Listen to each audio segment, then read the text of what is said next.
Hello, my name is Nate. Welcome to my art channel. I'm working on a 24 by 36 inch deep edge canvas. Previously used, I painted this 3 years ago and I've had it hanging in my house and I actually really like it, but I have a canvas order that is delayed and I really want to paint. So I've been going through some of my previous pours going, what am I willing to sacrifice? And I think I can give this a new life. So I'm going to use this canvas and I'm going to do a dirty cup layered straight pour, and I'm just going to kind of plop it out on the canvas. So I'll walk you through my colors as I layer the cups.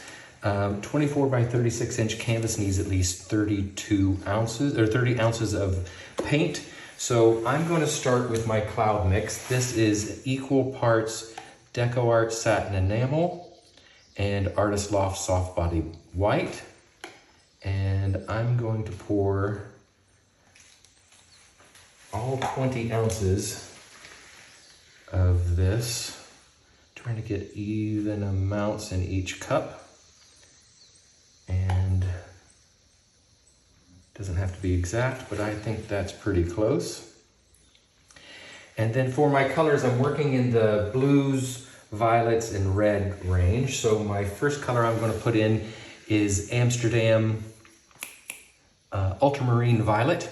And all of my paints are mixed to a very, very thin consistency. I hope you can see that. And I'm dirty layering, meaning that I don't want the colors to stack. I want them to churn and blend. So when I add this paint, I'm gonna pour from very up high, way, way up, at least a foot above the cup. It helps you if you have ever been a bartender. This is a mix of 3 different, excuse me, DecoArt metallics. There's 24 karat gold, there's berry, and there's ice blue. So it's another purple. This may end up being a very purple pour, but I wanted a metallic in there. And my cups are already getting pretty full. Then we're gonna put in some Amsterdam greenish blue.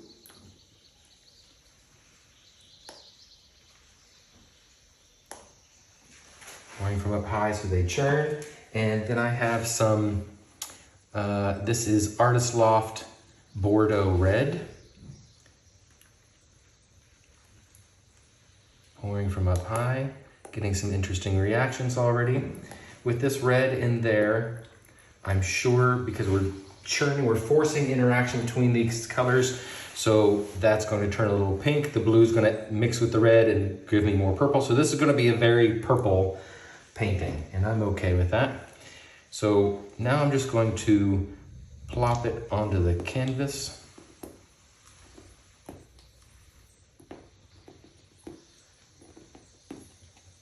Gotta mix it around.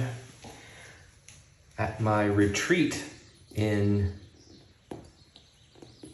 Tucson in October, we're going to be talking about lots of different ways to move the paint on the canvas. One of the main ways we do that is by tilting. So we're really going to go into all the tips and tricks on tilting. Whether you tilt from one corner directly at another angle, or if you tilt from this corner to this corner and kind of follow it around in a line. That's really pretty. Very purple. I think that's pretty good. And I think I want to put in some gold spray paint. I've done that a couple times now and I really like it. And purple and gold is going to be beautiful. Nice cells coming up here. The retreat's going to be a lot of fun because we're going to be not just tilting, that's going to be one day. Another day we're going to be going through all the various ways that you can swipe the paint. And another day, we're going to be talking about blowing the paint with a hairdryer. So I'm just going to randomly put in some gold around here. I do have my windows and doors open and the fan on. Hope you can't hear that. Just randomly placing them in various areas. A lot of this is gonna get tilted off, so I'm not sure yet which parts I'm going to be keeping. So I'm just making sure I have some puddles of gold, especially in the center. These will break up and create some really cool islands of sparkle. All right. So now I think I'm just going to, I've got some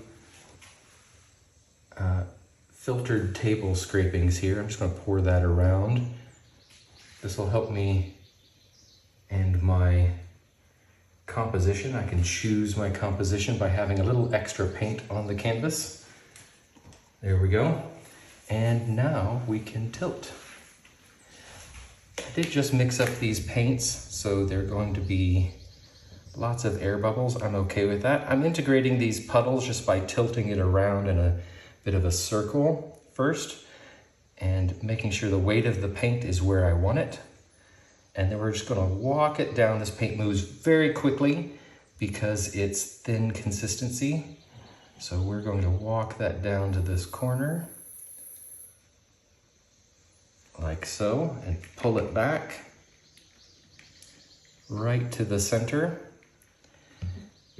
And I want to come off of this corner, so we're gonna turn it around so you can see it on camera. Without knocking my camera stand over, we're gonna come all the way over to this other corner. I want these paints, especially that gold, I want it to break up. So I'm forcing it to move a long, long distance. And walking it down helps you keep the lines from getting too wonky. Put it back in the center. The weight of the paint is now here, and I can come off of this corner. Walking it down, a little bit at a time. Make sure we get our corner, and then we can go off this front edge. There we go. Pull it back so it stops moving in that direction. We're gonna come back to the center.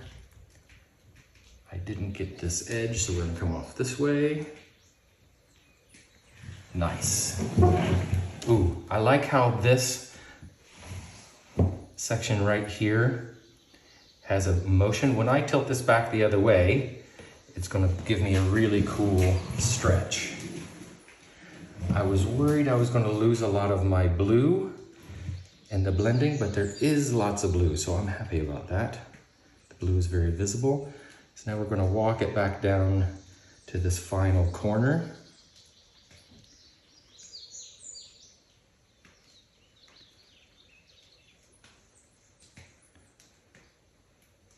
Pull it down this way so we can get the side and the sides in the corner at the same time.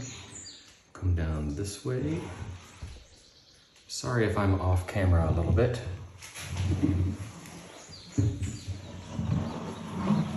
Again, we're going to bring it back.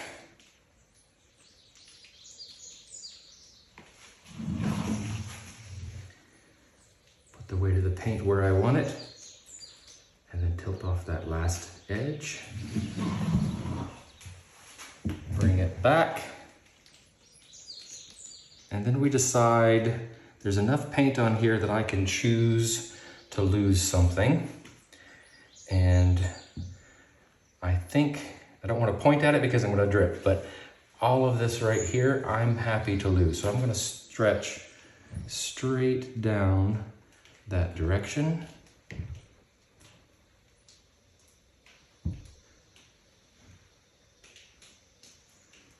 Get rid of some of that paint on that end. That's really nice. I love that.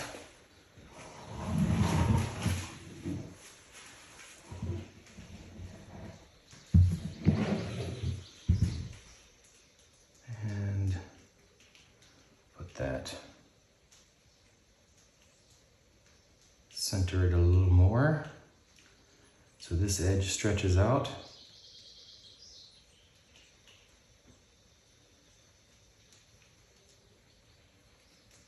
Maybe just a little bit more. There we go.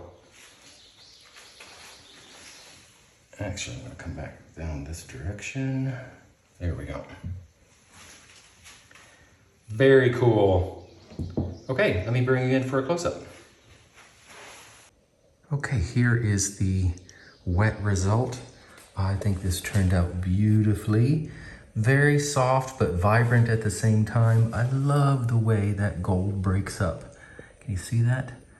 The way it breaks up into webbing and lots of big little islands there. This section right here is the one that I pointed out. It was just a tiny little circle, but I tilted straight this direction and it stretched it way out. It almost looks like a geode. Isn't that beautiful? Love that. Lots of beautiful purples, the blue, which I was afraid was going to blend too much, but it's definitely in there. Lots of big puffy boulder cells. Look at those, aren't they pretty? Ooh, wow. Those satin enamels are really reactive, and I love this. Let me know what you think in the comments, and let me show you now the dry results from my last pour. So here is the dry result from my last video. I absolutely freaking love this. Bit of an unexpected result kind of thing, but look at how that spray paint just glows in the light. I'm super happy. I love the composition of this. Ben loves it too. He wants me to, this is with 24 by 24. He wants me to do one 48 by 48. Oh my gosh. I'm not sure I can duplicate it, but I'm gonna try. Anyway, thank you very much for watching, everybody. I hope you were inspired to try something new, and go check out my website for the retreat, artlabretreat.com. The dates are October 8th to the 10th in Tucson, Arizona, and I would love to paint with you. So thanks for watching. Go mix up some paints and be fearless.